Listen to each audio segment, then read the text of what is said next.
take shit. I got no love for the fakeness. If you wanna play tough and wanna hate this, I'll always show up. I don't ever slow up, no I don't take shit. I got no love for the fakeness. If you wanna play tough and wanna hate this, I'll always show up and make a statement. I don't ever slow up, no I don't take shit. I got no love for the fakeness. If you wanna play tough and wanna hate this, I'll always show up and make a statement. Everything I do, hey kid, don't ever let them get inside your head. Dalam salah satu Grand Prix yang paling kompetitif sejak ia turun ke trek pada hari Jumat, pembalap Spanyol itu tidak dapat memanfaatkannya karena dua alasan berbeda. Pada hari Sabtu dia terjatuh ketika dia merasa nyaman di posisi kedua, dengan 5 lap tersisa dalam tes singkat. Melancarkan serangan yang dia maksud untuk memberikan tekanan pada Pecco Bagnaia, yang keras kepala di Red Bull Ring. Dan pada hari Minggu, kerusakan memicu serangkaian bencana yang memaksanya melakukan pendakian khas, salah satu yang dia lakukan di masa-masa baiknya di Honda, untuk melewati garis finish di posisi keempat, tertinggal kurang dari 14 detik dari pemenang Bagnaia. Sebuah hasil yang luar biasa mengingat ia melewati garis finish di posisi ke-13 pada lap pertama sebagai akibat dari reaksi berantai yang disebutkan beberapa baris di atas. Semuanya bermula setengah jam sebelum lampu lalu lintas padam, ketika teknisi Gresini memeriksa tekanan ban dan menyadari bahwa katup roda depan rusak. Hal ini menyebabkan ketegangan meningkat dan, setelah kunjungan singkat ke tenda Michelin, pemasok kejuaraan, mark dapat terbentuk dalam tenggat waktu yang ditentukan dalam peraturan. Tentu saja dengan karet dingin. Hal ini membuat pembalap Katalan itu melakukan putaran pemanasan lebih fokus untuk meningkatkan suhu ban, daripada urutan operasi yang harus dilakukan sekarang untuk mencapai awal yang sempurna. Bagi mereka yang tidak mengaktifkan perangkat ketinggian depan dengan benar, sebuah elemen yang telah menjadi kunci untuk memiliki beberapa opsi untuk tidak kehilangan posisi di awal. Yang dari Cervera, Lleida, kalah hingga 9, yang nyaris terjatuh akibat kontak dengan Franco Morbidelli yang dianggapnya kebetulan. Dengan semua yang ada di ranselnya dan menempati posisi ke-13, juara multi waktu itu tidak punya pilihan selain menampilkan profil paling epiknya, yang kali ini membawanya ke posisi keempat. Syukurlah ada yang menyalip, karena segala sesuatu yang bisa terjadi pada kami terjadi pada kami. Katupnya rusak setengah jam sebelum balapan dan segala sesuatunya datang dari sana.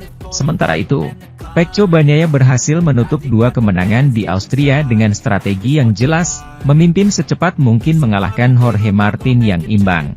Pecco Bagnaia kembali meraih kemenangan minggu ini di Austria. Di Red Bull Ring, salah satu sirkuit favoritnya, juara dunia saat ini tidak gagal dan mencapai tujuan mengulangi kemenangan sprint. Setelah berduel lagi dengan Jorge Martin di lap pertama di mana ia muncul sebagai pemimpin, dan setelahnya yang meningkatkan bantalannya di kepala hingga menang dengan nyaman.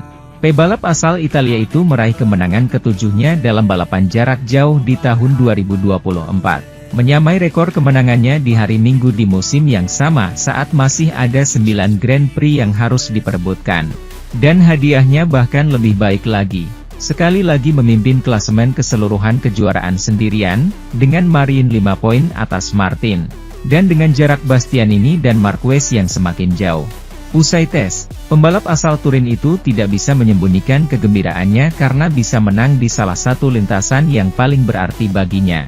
Namun ia menegaskan bahwa itu tidak mudah, karena ia harus memaksimalkan kemampuan dirinya karena rivalnya asal Spanyol itu punya kesempatan. Kecepatan yang sangat merata, seperti yang terlihat selama latihan. Ini merupakan akhir pekan yang luar biasa, saya tidak perlu mengatakan apapun lagi, Bagnaia memulai dengan mengatakan. Tim saya telah bekerja dengan sempurna sepanjang akhir pekan. Kami kembali meraih kemenangan, yang sangat saya sukai, karena hari ini tidak mudah. Jorge sangat cepat. Saya ingin mencoba tampil sedikit lebih baik di setiap lap, lebih cepat, dan saya berhasil melakukannya membuka celah yang banyak membantu saya di lap-lap terakhir.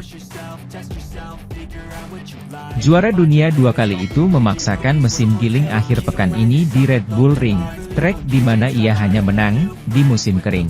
Ducati dan pemimpinnya mencapainya 2 kali akhir pekan ini, untuk kembali memimpin dengan menyalip Jorge Martin, sekarang, dengan 5 poin secara keseluruhan.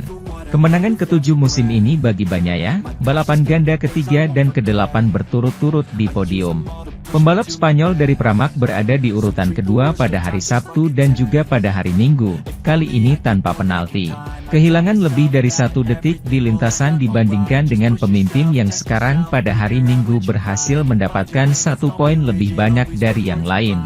Manajemen ban yang, sungguh, mengejutkan, bukan aneh, karena penghasilan ekstra yang diperolehnya sangat luar biasa. Martin memulai dari pole dan tiba di depan pada tikungan pertama, tetapi Pecco melewatinya.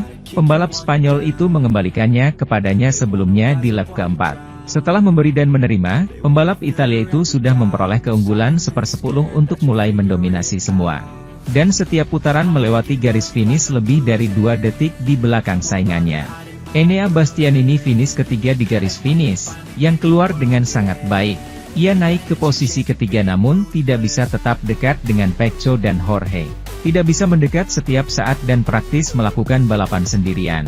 Balapan Marc Marquez berakhir di start yang sama, di mana alat ketinggian di sepeda motornya tidak diaktifkan dan menyebabkan pembalap Katalan itu berbelok ke kiri dengan sangat lambat, di mana Jack Miller harus menghindarinya, tetapi tidak Franco Morbidelli, dengan yang dipukul ke samping.